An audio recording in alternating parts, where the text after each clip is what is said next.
Mark, please, don't do this, I whispered, my voice shaking. You've got 5 minutes to pack. Boy, he snapped, slamming his fist against the table. I'm done paying for you. Done. Mom sat frozen on the couch, her eyes wide and glossy. She didn't move. She never did. I didn't mean anything, I stammered, shoving my few belongings into my backpack. Save it. Mark's face twisted with rage.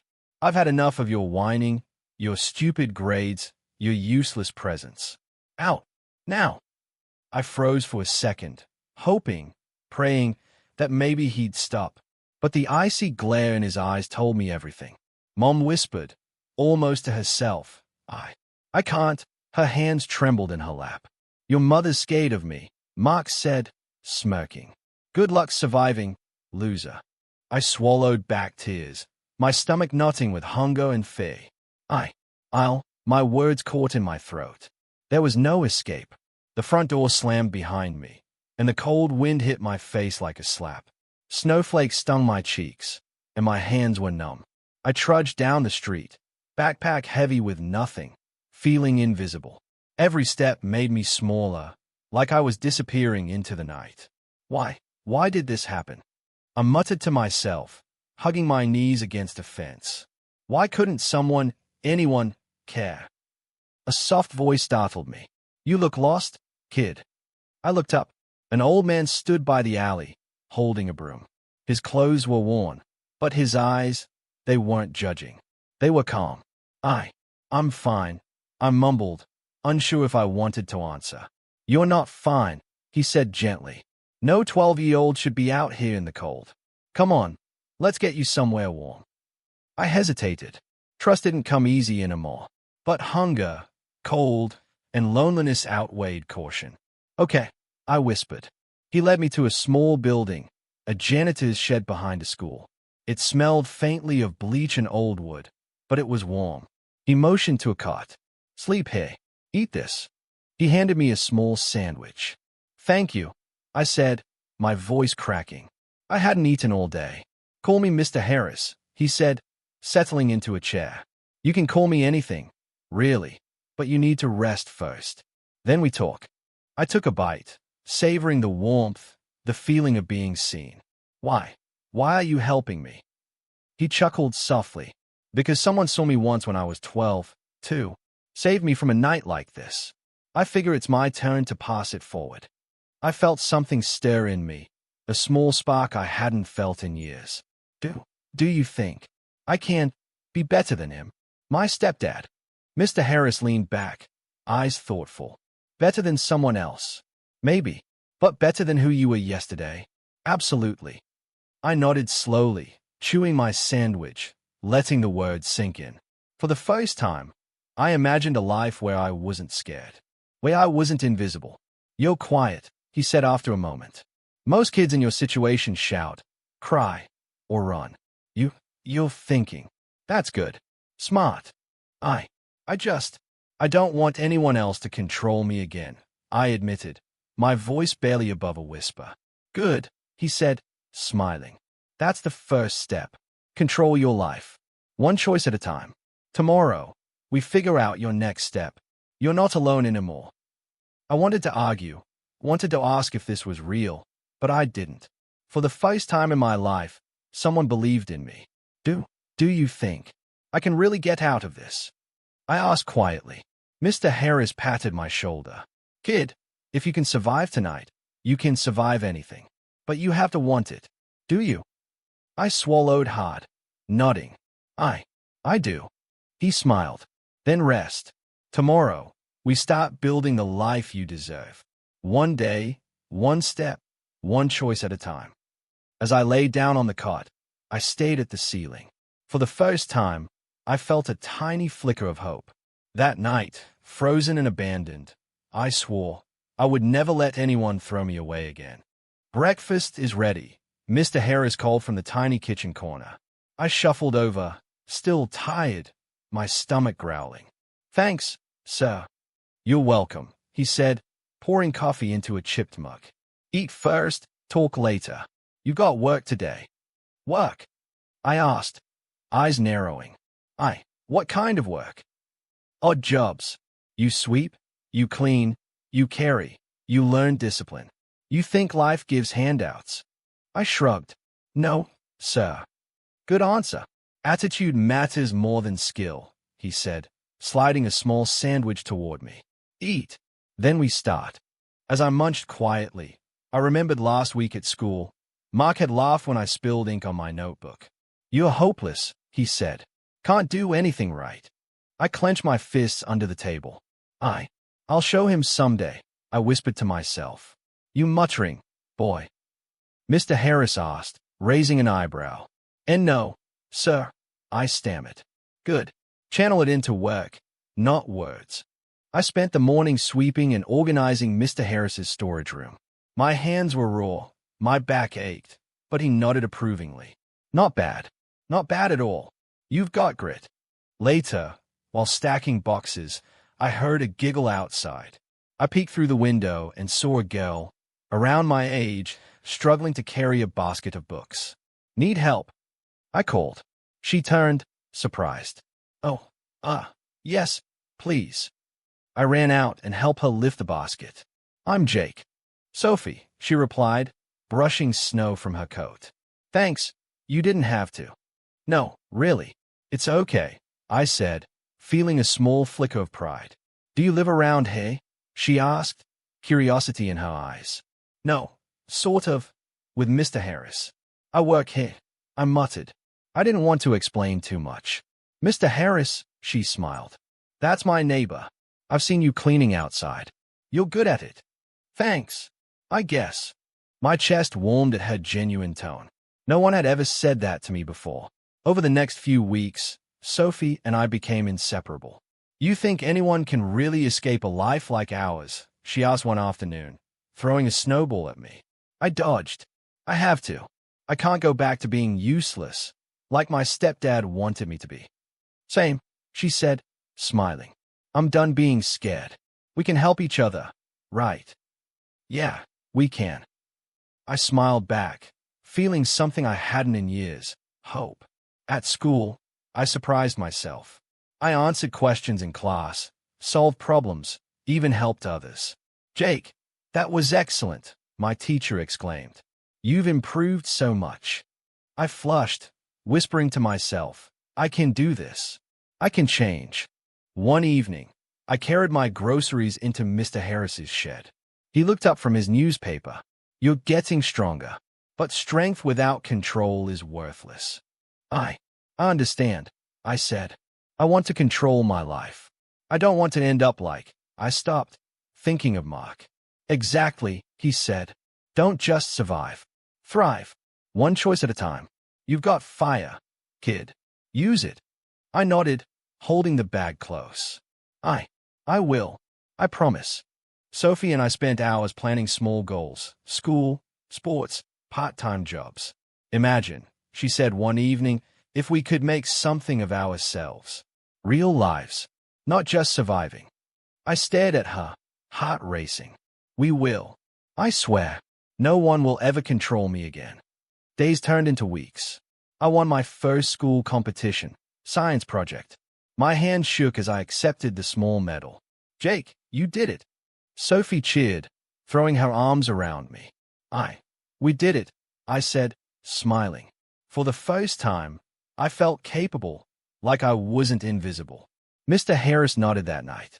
See, this is how it starts. Small victories, repeated every day. Build your life, Jake.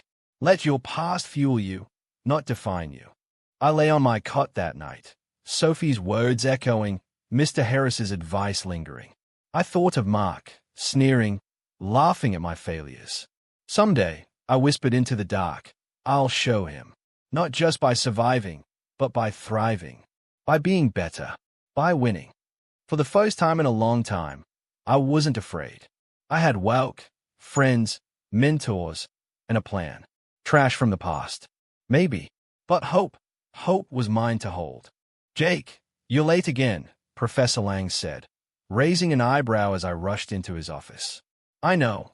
So, sorry, I muttered, closing the door behind me. Call me Lang. No, sir, here. You've got potential, but potential without discipline is wasted. I understand. Lang. I'll do better, I said, feeling my chest tighten. Good. Remember, life's a chessboard. Every move counts. I nodded, thinking of Mark. Every wrong move back then had cost me. I won't waste my chances, I said quietly. You're changing, I see it, he said, leaning back. Confidence suits you, but keep your ego in check. Yes, I've learned, I said. Hard lessons. Over the next few months, I poured myself into studies and networking. Jake, do you want to lead this project or assist? My teammate asked one afternoon. I'll lead, I said firmly, meeting their surprised glances. I'm ready. You've changed, another colleague whispered later. The timid kid is gone. I smiled, letting them believe what they wanted. I just learned to play the game, I said under my breath. One evening, Lang and I stayed late in his office. You see, Jake, empathy is power too, he said, leaning on the desk. Understand people's weaknesses. Guide them. Don't crush them unless necessary. I get it, I said. It's like being invisible before, and now. I control the board. He smiled. Exactly. Control, not revenge. Strategy, not anger. But don't forget your fire. It drives you. I nodded silently, thinking of Mark. The fire had never left me. I had just learned to focus it. Later that week, I overheard a conversation in the lounge. Two men were discussing someone named Mark. Can you believe he lost everything? The business, the house, even his reputation. One said. I froze. My stepdad. My lips curled into a subtle smack. Fallen so hard, I whispered under my breath. Good. Let the world remind him of what he threw away. A colleague nudged me. You okay? Yeah. Just thinking, I said, letting the satisfaction linger quietly. Days turned into months. I presented reports, negotiated contracts, and learned quickly who to trust. Jake, your insight was impressive, Lang said one morning. You've got leadership written all over you. Thanks. I won't disappoint, I said, glancing at the window. My hometown, my past, Mark, all fuel for my drive. Disappointment is temporary. Preparation is forever, Lang said. Remember that. At a networking event, I met people who had climbed the ladder through charm and deceit. It's ruthless, one said over wine. Ruthless doesn't scare me, I said. I've survived worse. Sophie's words echoed in my mind, helping each other, dreaming bigger. But now, I added strategy, observation, and patience to that mix. I'll play smart, I whispered. During late-night work sessions, I reflected. I used to beg for scraps. Now I decide the menu. I've changed. I've grown. And when the time comes, I'll return. Not to beg. Not to plead. To command respect. To show power. Lang glanced up at me. Jake, you're not just smart. You've got vision. Don't waste it chasing petty revenge. Use it to build an empire. Influence, wealth, and respect will speak louder than anger. I understand, I said, quietly savoring the thought of future triumphs. But I won't forget the past either. He nodded, wise eyes scanning mine. Good. Never forget. Let it fuel you, not poison you. Patience is your ally. A few weeks later, I overheard another story. Mark went bankrupt last year. Imagine that. He thought money made him untouchable. I smiled to myself. Not untouchable, just unprepared for someone like me. By the end of the semester, I had transformed. The timid boy trembling under Mark's wrath had vanished. In his place was someone disciplined, observant, and focused. Someone who could thrive anywhere, survive any challenge, and plot his own path. Lang shook my hand after a long meeting. You've earned respect, hey. Don't stop. I won't, I said. I'll keep climbing, one step at a time. That night, as I walked alone back to my small apartment, I whispered to the city lights, Mark, someday, you'll see. I won't just survive. I'll return with everything you ever dismissed. Everything. And I'll do it my way. The fire inside me burned brighter than ever. I wasn't just Jake, the boy who was thrown away. I was Jake, the man who would decide his fate and his revenge on his own terms. Jake, this gala is formal. Tie, suit, confidence, Lang reminded me as we entered the ballroom. I've got confidence, I said, adjusting my jacket. Suit, mostly. He smirked. Mostly counts. Glancing around, I noticed the glittering crowd, executives, socialites, and people who thought money defined them. I spotted her then, Emma. She leaned against the bar, sipping a drink, effortlessly confident. Who's that? I asked Lang. CEO's daughter. Sharp, ambitious, but careful. She's not impressed easily. I approached, letting a small smile curl my lips. Mind if I join you? She glanced up, surprised. Sure. I'm Jake, I said, offering my hand. Emma, she replied, shaking it firmly. Her eyes sparkled with curiosity. You look serious for a gala, I teased. Not enjoying the chaos. She laughed softly. I enjoy it, selectively.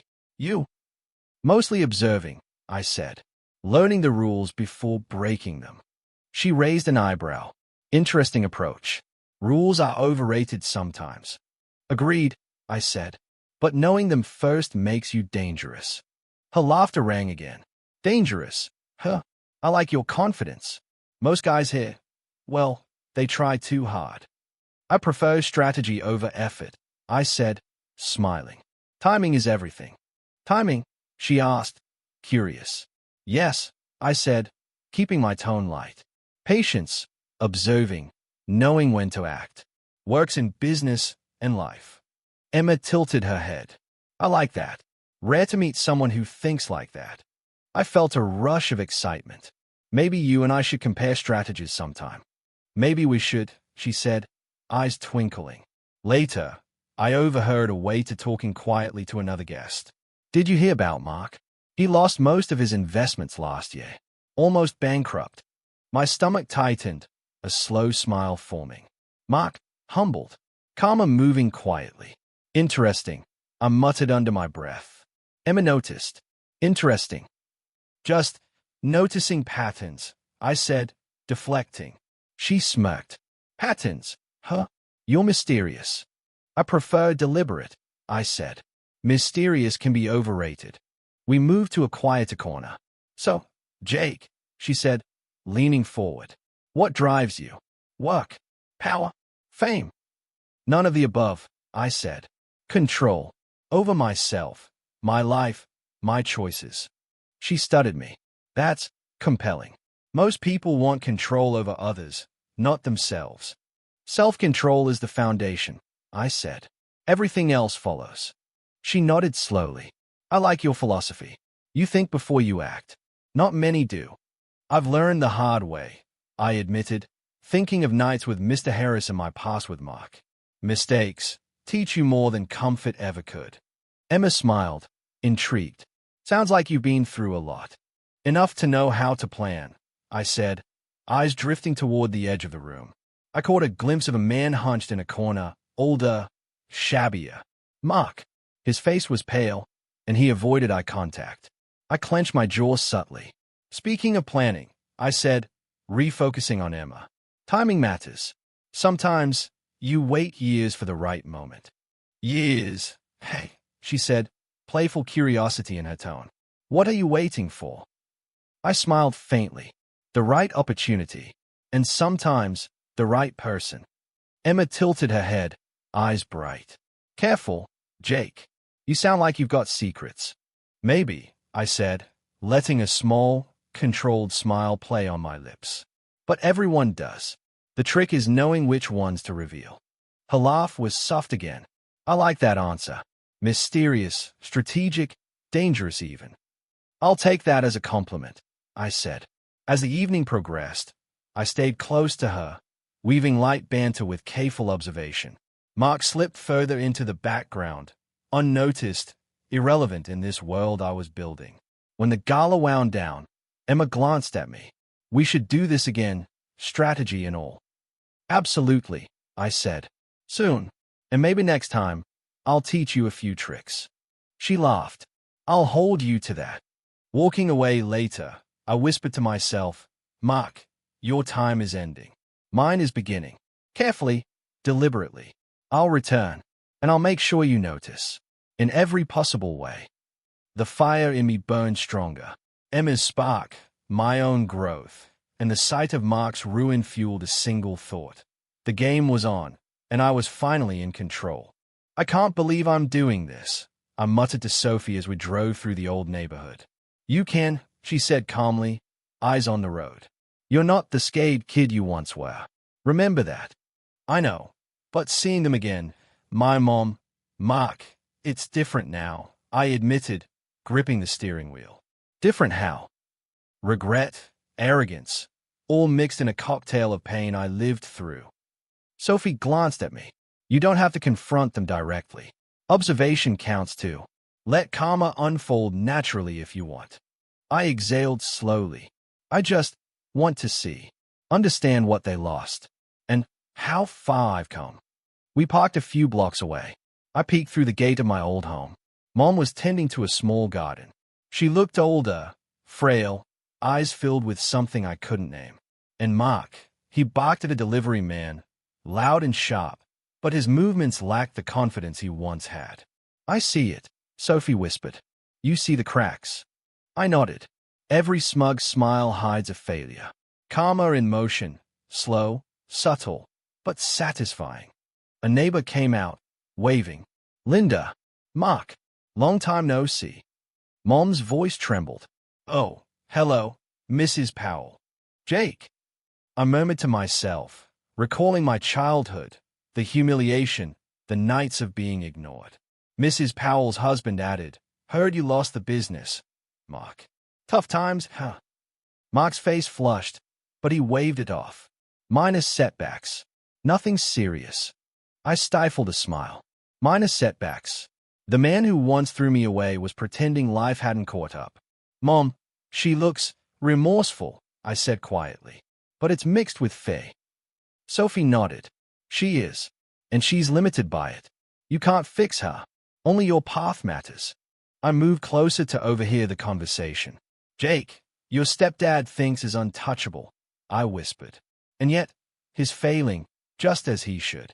Careful, Sophie warned. Don't let your observation turn into obsession. Remember your life now. Emma, your goals, your growth. I inhaled sharply. I know. It's hard. Part of me wants to reveal myself, confront him. The other part wants him to crumble quietly. You'll find your moment, Sophie said. Timing is everything. Remember. I remember the nights with Mr. Harris. Every lesson, every small victory, it all led hay. Timing, yes. Patience, control. I watched my mother speak softly, voice cracking. I didn't know what to do back then. I was scared. Mark barked, enough. Stop embarrassing me. I gritted my teeth. The old power dynamics, the fear, the control, they were visible for all to see. Yet now, I had the upper hand, though they didn't realize it. Sophie nudged me. Your fire is fine, Jake, but remember empathy. Don't lose yourself. I'm not losing myself, I said quietly. I'm weighing revenge, justice, closure. All of it. A distant cousin passed by, nodding at Mark. Heard about your failures, Mark. Didn't expect you to be so fragile. Mark's face reddened. He muttered under his breath. Fragile? They don't understand. I smiled faintly. Exactly. They never did. And they never will. But I've changed. I survived. I thrived. Sophie glanced at me, a small smile playing on her lips. You're stronger now, Jake. And smarter. Don't let old ghosts haunt you. They're proof of how far you've come. I exhaled slowly. I want to see them realize, someday. But not yet. Patience. Observation. Karma has its pace. Emma's image floated in my mind. Her laugh, her spark, a reminder that life wasn't just about revenge. There was love, growth, and happiness waiting. I could balance fire with reason. I whispered softly to myself, Mark, Mom, I'm here, watching, and I'll return on my terms. You'll see the boy you discarded isn't the same anymore. Sophie squeezed my shoulder gently. Your path is yours. Let them live their lessons while you live yours. I nodded, a weight lifting. The past was visible, alive, but I was no longer trapped in it. I could observe, learn, and plan. Silence became a weapon as effective as confrontation. As we drove away, I kept one hand on the wheel, the other tightening into a fist. Next time, Mark, next time, you'll recognize me, not just as a man, but as someone you underestimated, someone unstoppable. Sophie chuckled softly, and maybe someone who still knows how to have fun. I smiled faintly. Yes, someone who still knows how to live. The city lights passed by, reflecting in my eyes. Ghosts of the past were behind me, but their shadows reminded me why I couldn't fail. My return, my triumph, was coming, and I'd make sure it was unforgettable. The car pulled up in front of my old home, and I felt a familiar mix of nerves and satisfaction. Sophie glanced at me. Ready? As I'll ever be, I said, straightening my jacket. This isn't the skate boy anymore. Emma squeezed my hand. You've earned this moment. Enjoy it. I stepped inside. Warm lights, festive decorations. Mom had gone all out. Jake, she cried, rushing forward. I smiled, bowing slightly. Merry Christmas, Mom. Her eyes widened, recognition dawning slowly. Jake, is that you? Yes, it's me, I said calmly, letting the words sink. And this is Emma, I added, gesturing toward my fiancée. Emma stepped forward, smiling politely. Happy holidays, Mrs. Linda. Mom's mouth opened and closed. I didn't expect. You look different. I've grown, I said softly, and I've built a life I'm proud of. I wanted to share it with you. Mark appeared from the kitchen, wiping his hands on a towel. Linda, who is? I turned to him, letting a subtle smirk play across my lips. Mark, remember me? He blinked, confusion crossing his face. Jake, that can't be. It's me, I said. The boy you threw out 15 years ago. Mark froze. His hand trembled slightly. I don't understand. No. Rich, accomplished, engaged to Emma, I said, letting each word hang. Seems life had other plans than yours. Mom's voice trembled. Mark, this is... I know, I said. It's surprising. Emma's father stepped forward, examining me closely. Jake, I've heard a lot about you from Emma. You've done well. Thank you, sir, I said, nodding respectfully. I've worked hard, and I've learned from my past. Mark swallowed hard, eyes darting nervously. Worked past? You mean that? That night you threw me out, I said softly, watching him flinch. I remember everything. Hunger, fear, humiliation. But it made me who I am today. Strong, confident, capable, and not reliant on anyone who underestimated me. He opened his mouth, but no words came. A cousin whispered to my mother, is it really him? The boy who lived here? Mom nodded, tears in her eyes. It's him. My son, my Jake. I glanced around, noting the reactions. Surprise, disbelief, shame. Everyone saw the contrast between my growth and Mark's faltering pride. Emma leaned close. Your timing, perfect, she whispered. I smiled faintly. Patience and observation. Mark cleared his throat, attempting authority. You've changed. But that doesn't erase. Erase. I interrupted gently. I don't need erasure. My success, my life, my choices speak for themselves. And you? You've lost control. That's the real lesson. His face reddened. Lost control? I had responsibilities. Yes, I said calmly. Responsibilities you failed to handle. And now, we see the results. Quiet, slow, undeniable. Mom's eyes welled up. Jake, I wish I had. I know, I said softly, placing a hand over hers. The past is what it is. I'm here now. That matters more. Emma's father raised an eyebrow, impressed. I like your composure, Jake. Few could enter a room like this and command respect without arrogance. Thank you, sir, I said. I believe strength is shown through calm, not shouting. Mark looked at me, panic in his eyes. And, Emma, you engaged to him. Yes, I said simply, letting the finality settle. And I love her. That, too, is part of my life now. A life built on choices, effort, and integrity. He slumped slightly, realization dawning. The boy he discarded, the one he humiliated, had surpassed him in every way. Neighbors and extended family watched quietly, murmuring. Some nodded subtly, impressed by my transformation. Some whispered about Mark's fall from grace. I walked slowly to the center of the room, scanning faces. I didn't come here for revenge, I said, voice steady. I came to show what's possible when you refuse to be defined by cruelty, neglect, or fear. That's my gift to myself. Sophie's eyes met mine. You've done it, she whispered. You've taken control without losing yourself. I smiled faintly. Yes, and Mark, Mom, this Christmas, it's not about punishment. It's about proof. Proof that I survived, I thrived, and I chose my life. Mark's jaw tightened. I never imagined. You. I stepped closer, voice soft, but firm. Imagine this. Someone you threw away, someone you underestimated, not just returning, but thriving. That's reality, and you have to live with it. Emma squeezed my hand, giving me strength. I glanced around the room, satisfied. The shift was complete. Silent revenge, subtle dominance, complete. Christmas lights reflected off my ring, my posture, my calm. The boy in rags was gone. The man standing here was unstoppable. Mark stormed into my office, face red, hands shaking. Jake, you don't understand. I can't fix this. I understand perfectly, I said calmly, leaning back in my chair. You underestimated me, abandoned me, humiliated me. And now, the results are plain to see. I was trying to protect our family, he shouted. You've got to forgive me. Forgive. I repeated, voice quiet but firm. Forgiveness isn't about you, Mark. It's about me. I don't need to forgive you to thrive.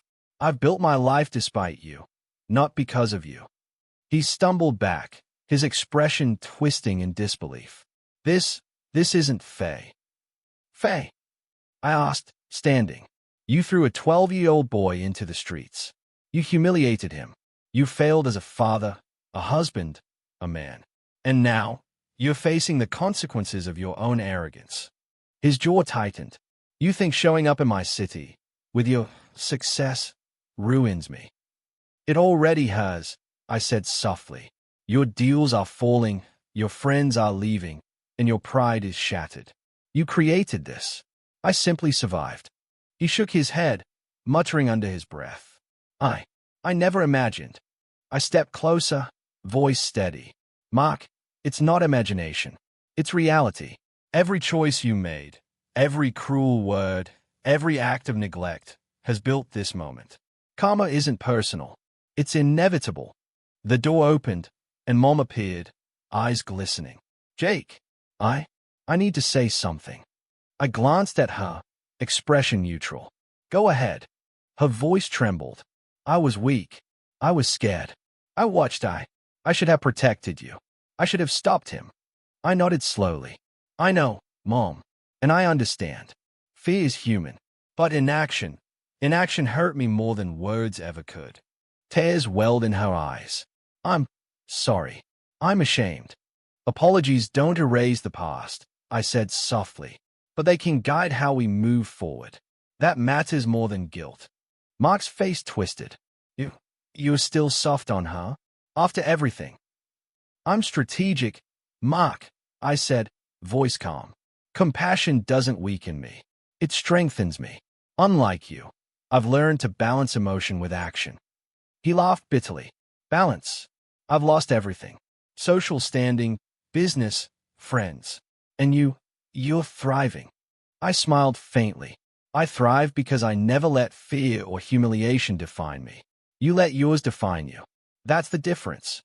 His colleagues began trickling into the room, whispers of his failures spreading fast.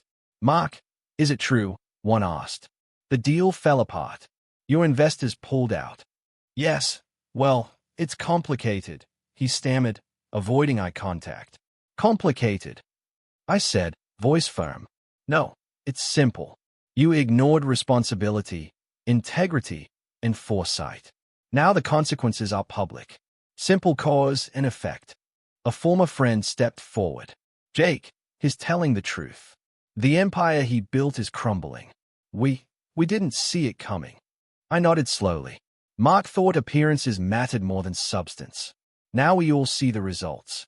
He slammed his fist on the desk. You're gloating. Not gloating, I said calmly. Observing, documenting, learning.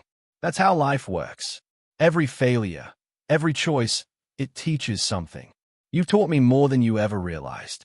Mom's eyes softened. Jake, I see it now. You've become so strong. I'm proud of you. I shook my head. Pride isn't about me proving something to you, Mom. It's about me recognizing what I've achieved despite everything. That's power. That's control. That's self-respect. Mark sank into a chair, defeated. I can't. This isn't what I expected. You expected obedience, I said, voice steady. You expected weakness. And you were wrong.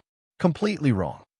I walked to the window, gazing at the city skyline, reflecting on the years I'd survived, thrived, and now returned. This is the real victory, I whispered to myself. Not humiliation, not revenge, but control, self-respect, power tempered with patience. Emma's hand slid into mine. You've done it, Jake. You've shown him and the world who you really are. Yes, I said, squeezing her hand. And yet, there's more to life than revenge. Love, growth, happiness, they matter as much. Karma was inevitable, but my focus, my future, that's mine to shape. Mom wiped her tears, whispering, I wish I could have helped you more. You helped me by loving me enough to survive, I said, even in silence. Mark looked at me, eyes hollow. And now, what? You'll leave me here? I'll leave you to learn your lessons, I said softly. I won't destroy you. Life is doing that for me. I just observed. Whispers of Mark's failures continued, colleagues and friends leaving his side, social ties dissolving quietly. I turned back to Emma. We've won without cruelty. Subtlety matters more than anger. She smiled. You've mastered it. I nodded, taking a deep breath. Yes, the past taught me patience. Survival taught me strategy. And now, I live, I love, I lead. That is the real reward. Mark slumped further, defeated, as the world he tried to control quietly unraveled. And I stood taller than ever, calm, collected, and utterly in control. The first snow of Christmas morning coated the city in silence. I stood by the window, Emma at my side, coffee in our hands. It feels peaceful, she said softly, leaning on my shoulder. It does, I replied. After years of chaos, silence is its own kind of victory. She smiled. You've changed so much, Jake. Not just in status, in spirit. I laughed lightly. It took pain, failure, and time to realize who I could be. And patience, always patience.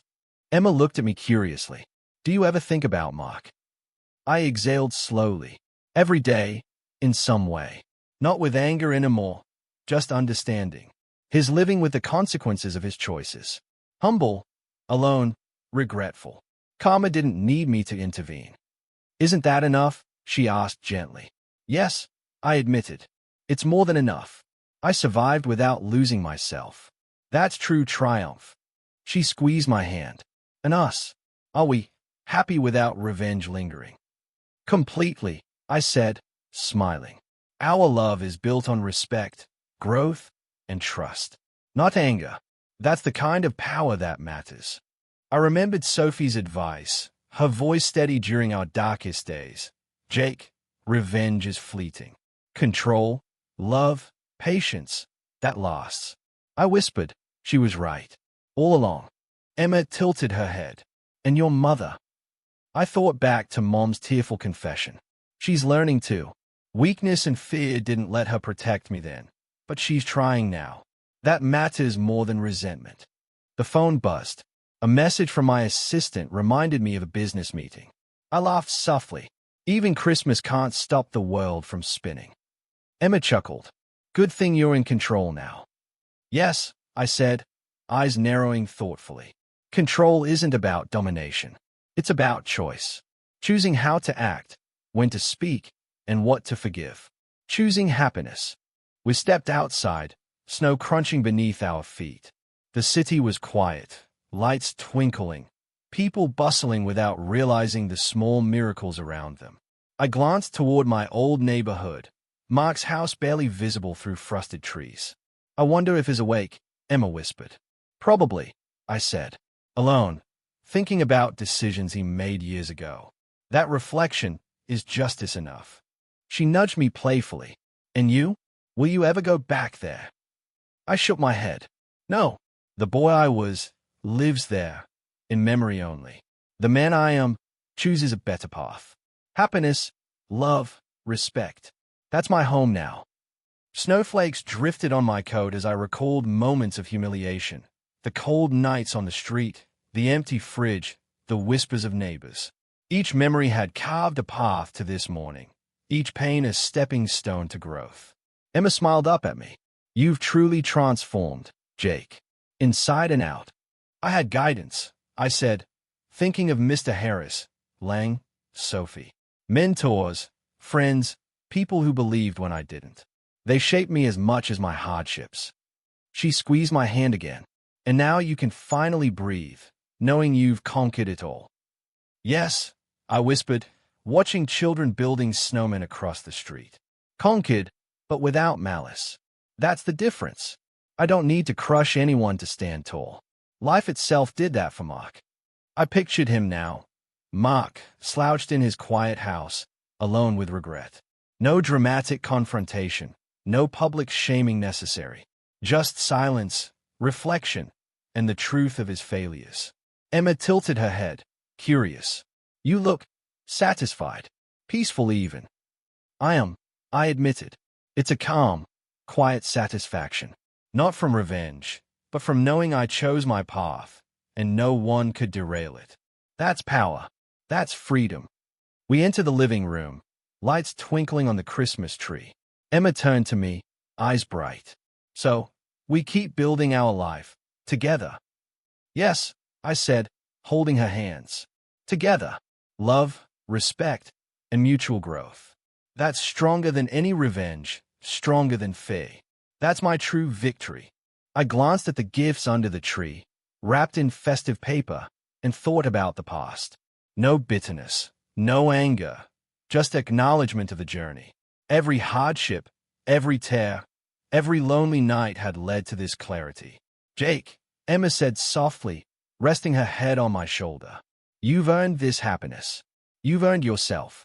I kissed her forehead gently, and I'll protect it, nurture it, and never forget the lessons it took to get here. Mom called from the kitchen, cheerful but careful. Jake, breakfast is ready. And Merry Christmas. I smiled warmly. Merry Christmas, Mom. And thank you for trying, for caring, for being part of the journey now. Mom's eyes glistened with tears, but this time they weren't for regret alone. They were for hope, for a future built on love and respect, not fear and neglect. Sophie's voice echoed in my mind again. The strongest victory isn't in defeating others, it's in mastering yourself. I watched the snow outside, sunlight glinting off the city rooftops. Silent triumph, I whispered. No chaos, no cruelty, just life, fully owned, fully lived. Emma leaned against me. And now, I said, voice steady, we live. Fully, freely, together. The past is behind, and the future is ours. Mark's failures, Mom's remorse, my journey, Sophie's wisdom, Emma's love, they all converged into a single truth. I was no longer a victim. I was a man in control, strong, wise, and at peace. The Christmas bells rang in the distance, and I felt it deep in my chest. Closure, growth, and silent triumph. The boy thrown away was gone. The man who chose his path had arrived.